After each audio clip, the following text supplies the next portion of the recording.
compliment, "I had no idea you were trans," is rooted in transphobia. You can be gay and homophobic.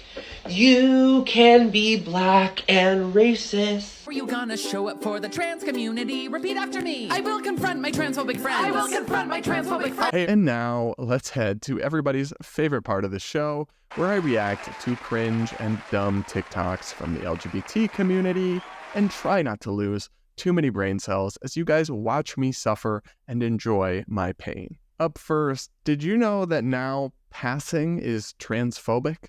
I want to make it clear that the compliment, "I had no idea you were trans," is rooted in transphobia. Yeah. Just ask yourself, why is this person's transness something they should be happy that I didn't perceive? It's kind of like, it gets handed to you on a silver platter. Like, yeah.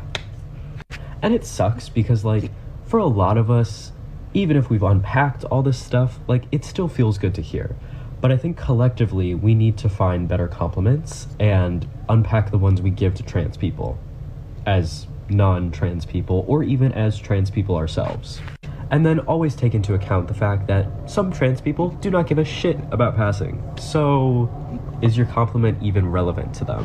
Continue to uplift and compliment trans people, just find better ways of doing it. We appreciate you. Even I can't f***ing keep up at this point, y'all. Actual trans people, my friends with gender dysphoria, the Blair Whites, the Buck Angels of the world, their goal has always been to pass, to transition and blend into society as the opposite sex from what they were born as. If you tell them that you couldn't even tell they were trans, which in both of their cases, you really can't unless you know that, that is a compliment. That's exactly what they're going for because they're actually transgender. They actually have gender dysphoria. They're not posers or TikTok clout chasers. All I have to really say about this is that it really does seem that videos like this and all the messaging we hear out of these radical trans types on TikTok, Twitter, and everywhere else actually undercuts the legitimate experiences and medical basis that made the case for acceptance and normalization of legitimately transsexual people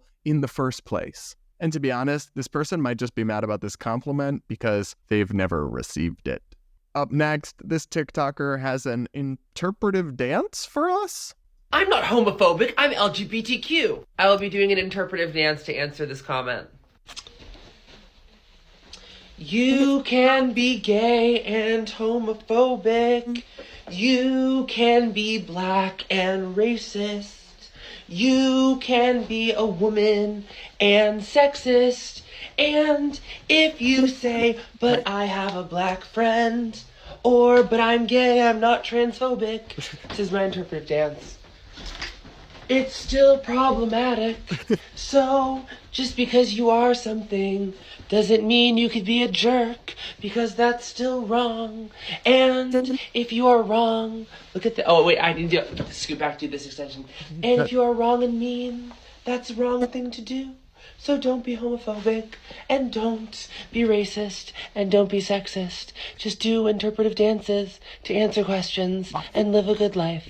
I hope this helps everyone, and goodbye. Narrator.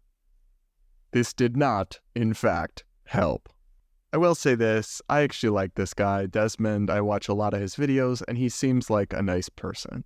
But this dance is extraordinarily cringe. Onto the substance of what he says in this clip. To an extremely limited and narrow degree, I do kind of agree. You can be a gay person and be homophobic. You can be a black person and be racist towards black people. A gay person, and I have seen this on Twitter, who is constantly baselessly accusing other gay people of being secret P3DOs is homophobic, or at least they're engaging in homophobic behavior. In the same way, a black person who is just constantly shitting on other black people or calling them the N-word in a derogatory way would be racist, or at least would be doing and saying racist things. It's actually kind of a right-wing form of identity politics to claim that a gay person can't be homophobic or that a black person can't be racist. Now, the reason I only agree with this to an extremely limited degree is that in reality, it's very, very rare. But people on the left constantly accuse any Black person or any gay person who thinks differently or disagrees with them of being homophobic and racist and self-hating and self-loathing. So like 9 times out of 10 or more, it's a disingenuous accusation. But I do agree that it's certainly not impossible. What do you guys think? Let me know in the comments. Or send me a video of you doing an interpretive dance with your answer. That's a joke. Please don't. Please don't. Up next, this person explains how being queer changed all of her political views. I grew up super Christian and super Republican, and now I'm queer, I'm a leftist, etc. I love talking about this subject. I think that growing up when you're like in the closet queer and you're in a really Christian conservative environment, it's such a specific experience. I figured out that I was queer in middle school basically because what I would do is I would spend hours on Tumblr searching hashtag girls kissing. Like I'd get home from school and I would just like go to the family laptop and like hide under the dining room table with the family laptop and write in, hashtag girls kissing, girls kiss each other, girls loving, girls love girls, lesbians. There's like lesbian Tumblr porn, honestly. Like I'd be like, oh my gosh, like, so what is this about? But after every like 30 minutes of me looking at hashtag girls kissing on Tumblr, I would then spend the next like 3 or 4 hours on yahooanswers.com. I made like a burner account basically, and I would just post over and over the same question, am I gay? I'd literally be like alone, like under the table on the family computer, like, am I gay? Am I gay? Am I gay? Am I gay? If I watch lesbian porn and I like it a lot, am I gay? Of course, I'd get a million comments every time being like, yeah, girl, what are you talking about? Like, stop posting this question. My mom would like call into the house like, hey kids, time for dinner. I'd be like, I'm busy trying to figure out if I'm gonna go to hell or not. I eventually accepted like, okay, I might be gay, but I'm gonna stay in the closet and I'm just gonna become a really good ally. My political views and all my social views completely changed, and I started like fighting all of my Christian friends at my Christian middle school, being like, I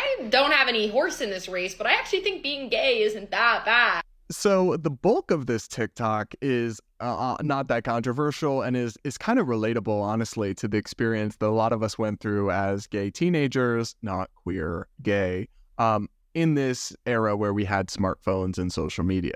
The part I don't like about it is when this person admits that simply just by realizing she was a lesbian, her entire political and social worldview changed. I think it's a natural response when you're in, I know a lot of people who've had this, where they're in a extremely right-wing Christian environment growing up, and then it stifles them, it makes them feel like they can't be themselves, and so when they become adults, they cast off the chains and they just kind of go to the other side on everything by default. I had something of a similar experience where I went to a super woke and super leftist college, and initially I was just like, oh, I must be super right-wing. And then over time, I realized that actually I need to think about every issue and kind of decide for myself, and I ended up in this center-right place that I now occupy.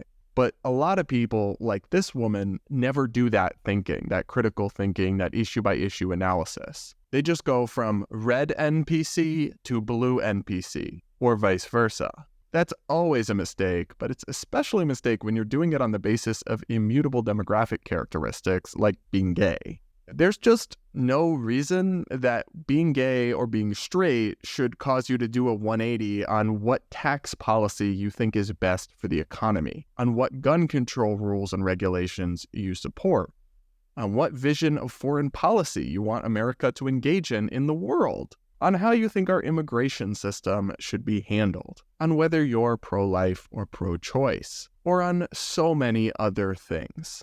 And if you're just doing a 180 from one extreme to the other because of your identity, you're falling victim to tribal thinking and polarization, and you really need to embrace critical thinking and introspection and decide for yourself as an individual on every issue what you actually believe. But unfortunately, many, many people in the LGBT community are unwilling, at least so far, to do so. All right, we've got one last TikTok to react to, and turn down your volume, all right? But just get ready, okay? It's Transgender Day of Visibility, but I really hope that you don't only see me. Cause visibility without power leads to violence, so how are you gonna show up for the trans community? Repeat after me. I will confront my transphobic friends. I will confront my transphobic friends. I'll go and call my state reps. I'll go and call my state reps. I'll be a champion for trans rights. I'll be a champion for trans rights. And I will respect your name and pronouns, confront my personal biases, educate myself so you don't have to, and pay you money.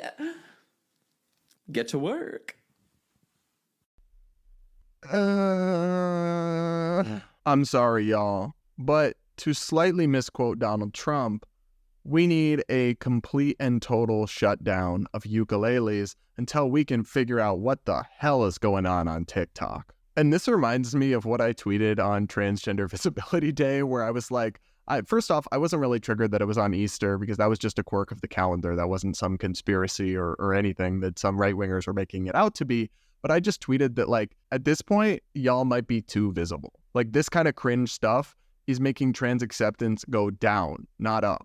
Maybe you guys should be trying to get a little less visible and just blend in and stop rocking the boat or being cringe. And then people, I think, will leave you alone and let you live your life, which is what I want for you. Also, nobody's giving you money. I hate this. Like, I don't know about this person, but a lot of the trans activists will have like Cash App in bio, mutual aid, support, get a job. And TikTok doesn't count unless you have a lot of views and you're making a lot of money on there, then it counts. But if you're just a medium-sized TikToker like this, that's not enough for a real job. So don't ask people for money, just get to work, okay? And please, stop. Delete the ukulele. Delete it, okay? Delete. All right, guys, I can't handle any more alphabet TikToks without incurring permanent brain damage. If you got a kick out of this, don't forget to like, comment, subscribe, yada, yada, yada. And with that, I'll see you all next week.